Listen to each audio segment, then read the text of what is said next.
This is garbage. I'm never going to be published. I'm never going to get better. Why do I even bother? This time, episode 58 of Horrible Writing. That will never work. You can't publish that. Seriously? Don't. Oh my God, that's the thing to do. That's bad. You probably should find other hobbies. You ever learn how to spell? Stop. Be happy. Well, you don't. Don't bother. I've seen better people. Do you really want to? And my third grade. Give it up.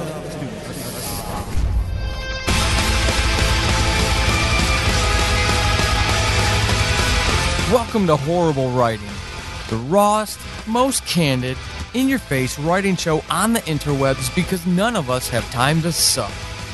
Let's do this.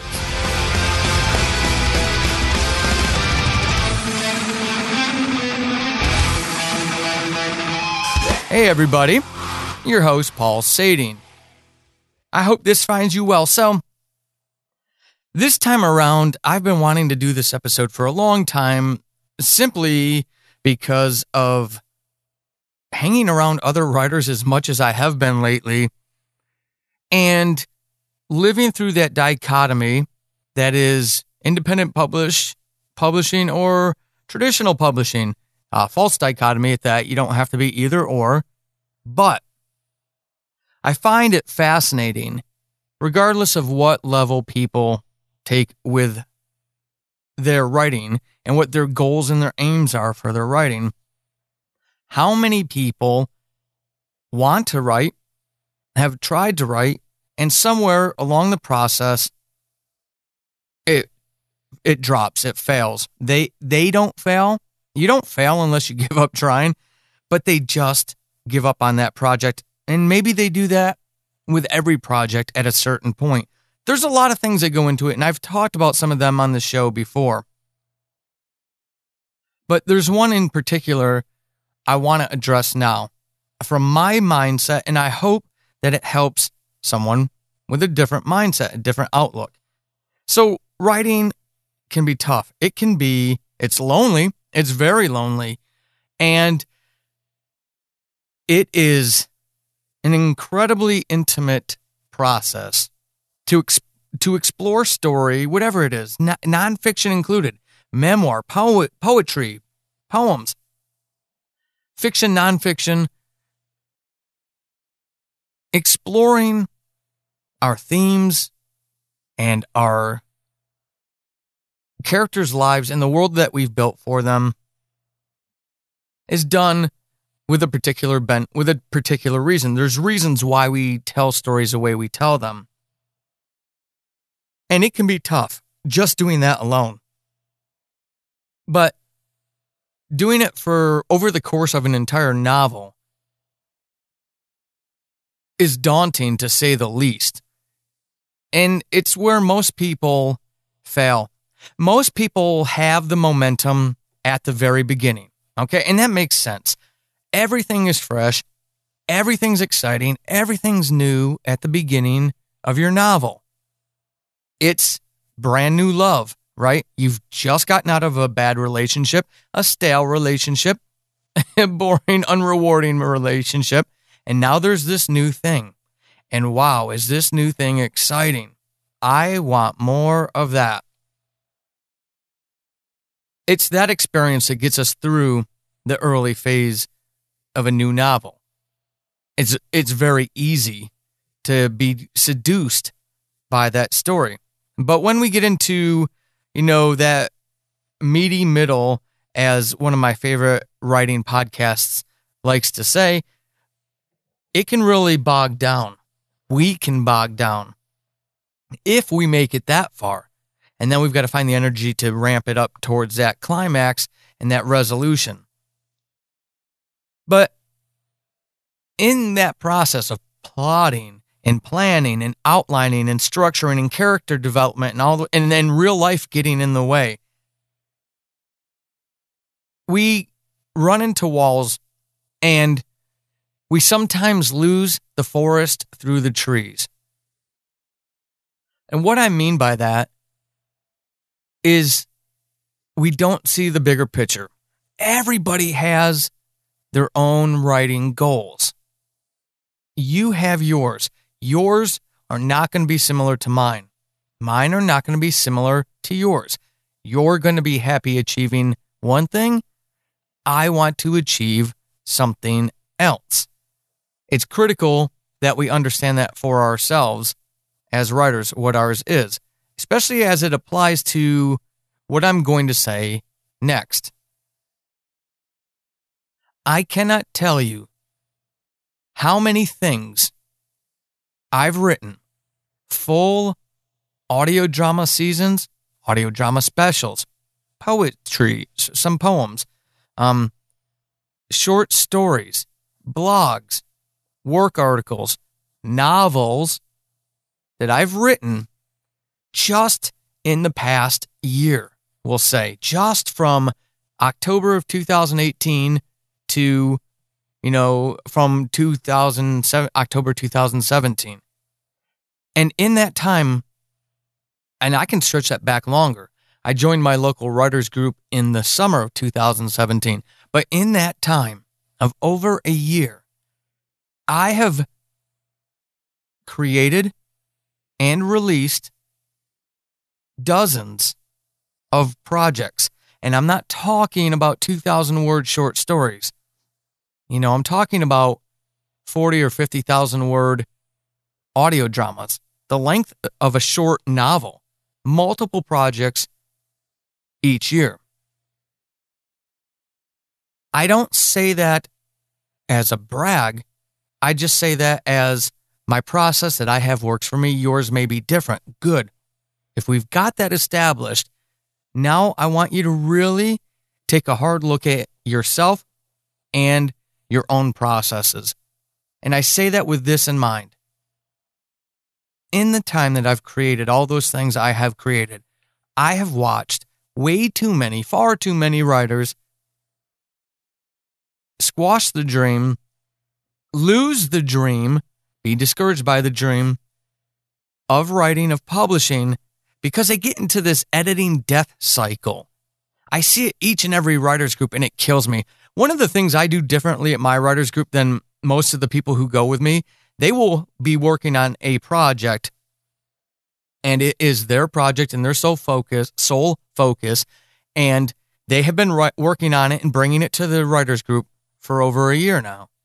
I have been bringing a few different things. I usually bring one thing routinely, and that's a horror novel I hope to release next year. That's the plan. I'm really buckling down on it now. But I'm bringing that to the writers group because it's a first draft, and I get to bring it there and have them give me big picture story feedback that I want for my writing. I don't care about the copy editing. I don't care about, comma splices and bad grammar and misspelling. Not yet. It's a first draft. But I bring it there to them because I have been, because I'm making progress on that as I go along while I work on other things that are higher priorities at the moment. And in that time, the vast majority of those folks, very talented folks, are bringing the same book that they brought a year ago. Often, far too often, they're bringing the same chapter that they've brought 4 or 5 times. There's one person in particular who jumps out at into my mind, and I don't think this individual has moved past chapter 3 of her very good fantasy novel that she was working on. She never gets past chapter 3 because you know what she does.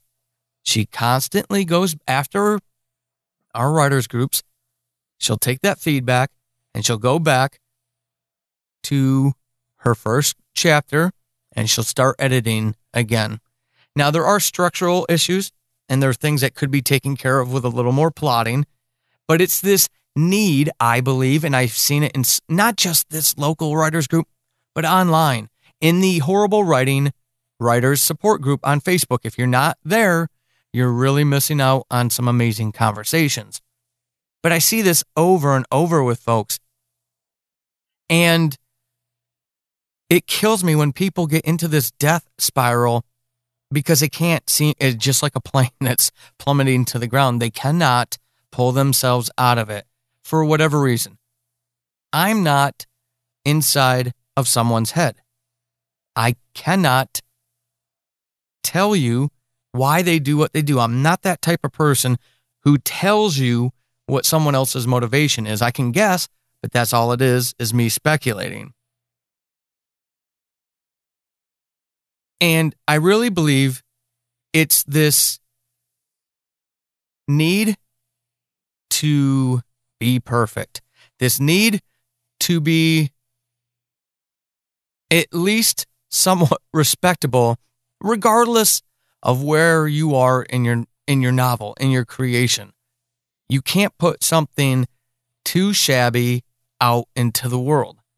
You know, everything, all the T's have to be crossed, all the I's have to be dotted. Whereas for me, and there are other people, thankfully, I know I'm not alone. As for me, it's not about that. It's about putting my butt in this chair and getting the writing done. And I'm working on my priorities. I have a number of stokes in the fire, working those priorities and taking this novel to writers group because I'm comfortable with that being a tertiary priority where they help me kind of shine up that first draft. It's a turd. Of course it is. It's a first draft. I'm not embarrassed. I don't care what they think about that first draft. I don't care if they think they're better or their writing is better, or even if they don't think that, but my writing just is crap. And they sit there and they wonder how in the world by the end of 2018 I'll have 3 books out. I'm never going to claim to be the best writer in the world. I'm sure not the worst writer in the world. I shared that with our group yesterday on Facebook, something I tripped across. That's neither here nor there, but I'm comfortable knowing I'm not the worst writer in the world. There's somebody worse than me out there. But my goal was to publish 2 books this year, 2018. I will publish 3. 12 Deaths of Christmas, a horror anthology, will go live on Thanksgiving.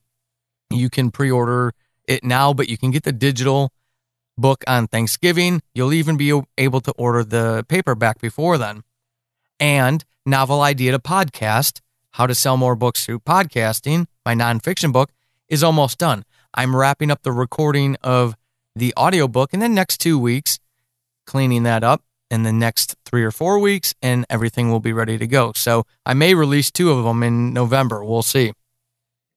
That was my goal. My goal is to get content out there. I've missed too many years playing the agent game, playing the real life game, waiting for real life to give me that convenient window to go do this thing. Real life is not going to give you that. It doesn't. It doesn't care.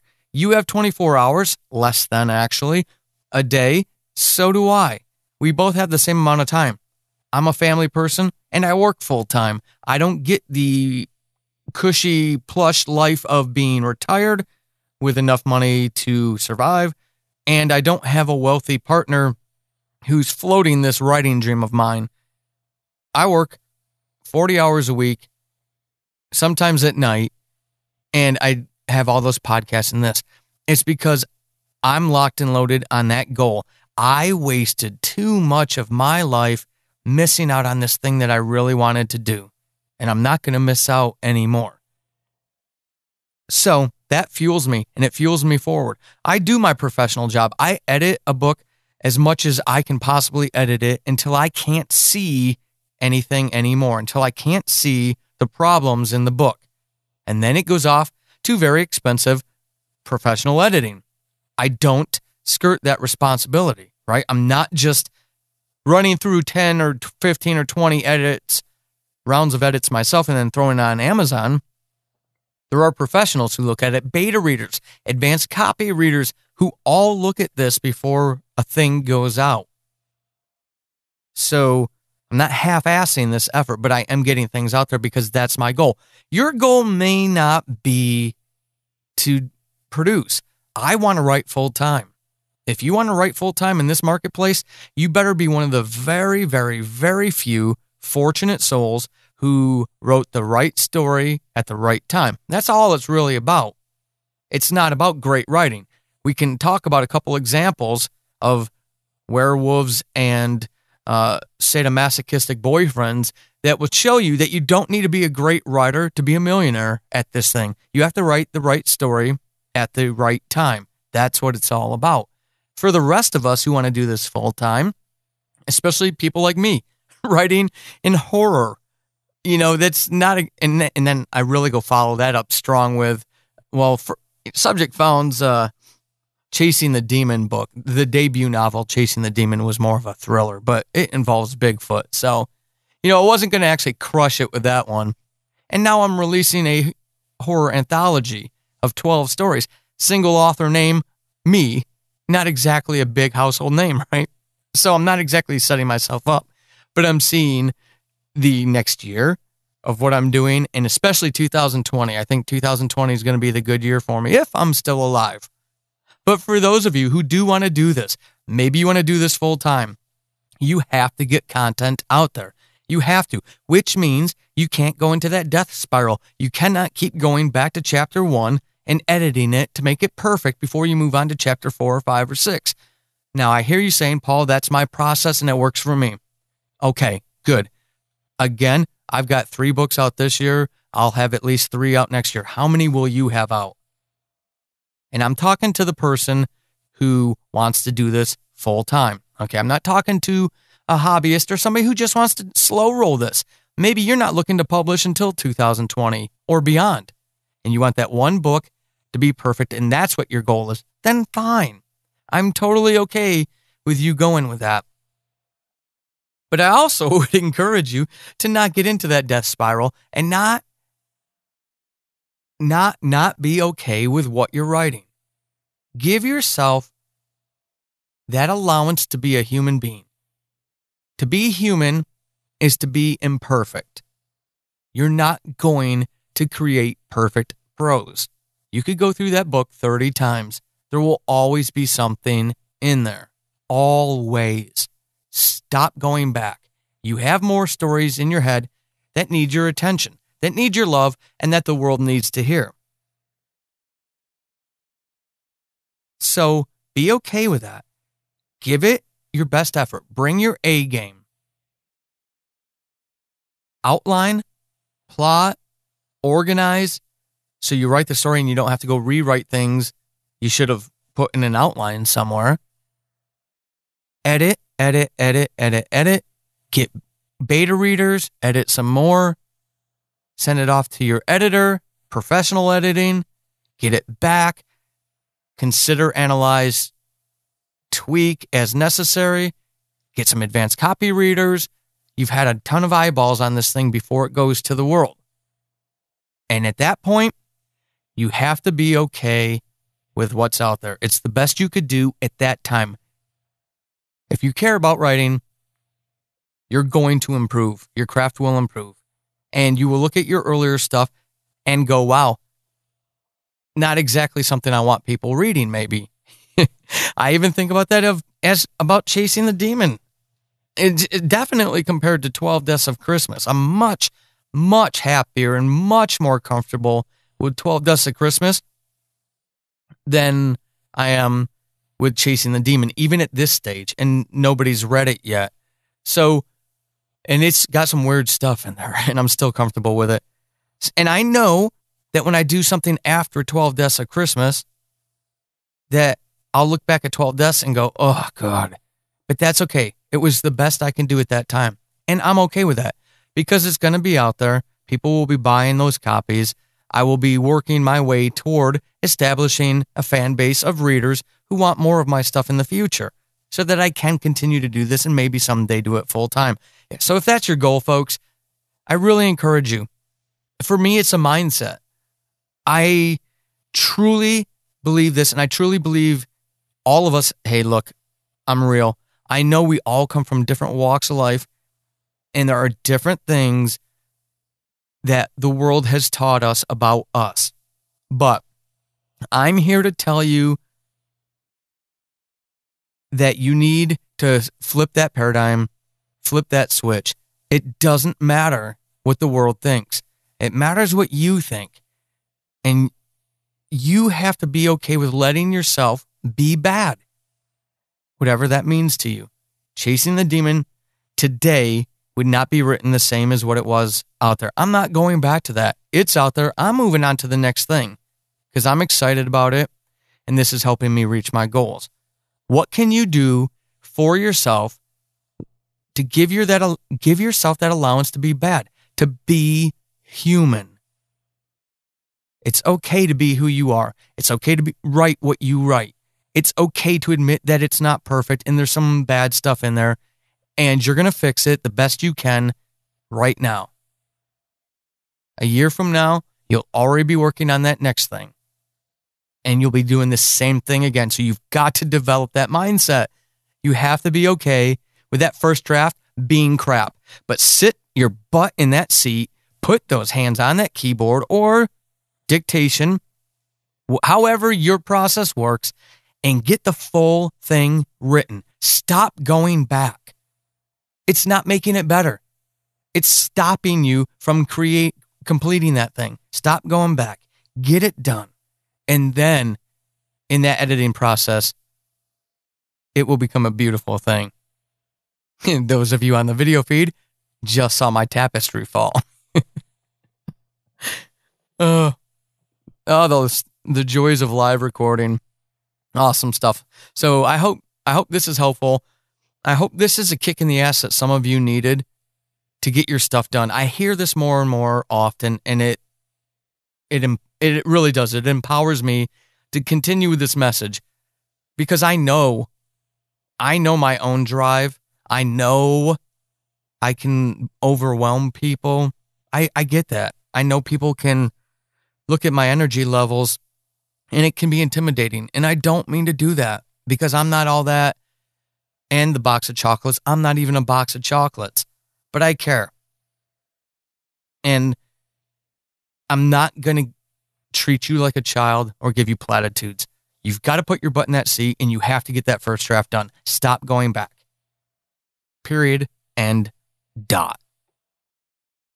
Now, with that fan-friendly message, I want to remind you that we do have a Facebook group. So go on over to Facebook and type in or start searching for the Horrible Writing Writer Support Group. Come join us over there. Me or one of the mods will let you in that group. We've got great interaction all the time. We have homework assignments, and some of you who are in the group listening to this episode, get your homework assignment done. Also, 12 Deaths of Christmas, my horror anthology, is available on pre-order for digital. Next month, the paperback will be available as well.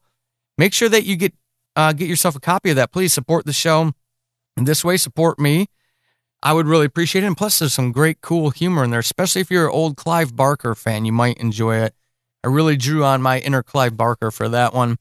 And I am doing a contest. So if you've bought a copy of 12 Deaths of Christmas, all you have to do is send me proof of your purchase, and I will enter you into a drawing for the author copy, the author proof copy, where I made all my notes, and I put some neat little gee whiz factors in there for one lucky winner, which will be drawn on or after Thanksgiving. And, of course, for those of you who are writers, the book coming out next month, my nonfiction book, Novel Idea to Podcast, How to Sell More Books Through Podcasting, is exactly that. It's an entry-level book on how you, starting your own podcast, could be the key vehicle in selling more books today, tomorrow, and in those out years. So be looking for that. Be listening for more details on that as we get closer. I do want to ask you to leave a rating and review for the show on whatever podcatcher you use. Please help others find this show. Until episode 59, keep being epic. This has been Horrible Writing, and hopefully after this episode, you suck less than you did at the beginning. I am Paul Sading, your host extraordinaire. You can find me over on the Twitterverse at Writing Horrible and over at paulsading.com/horrible-writing. Until next time, suck less.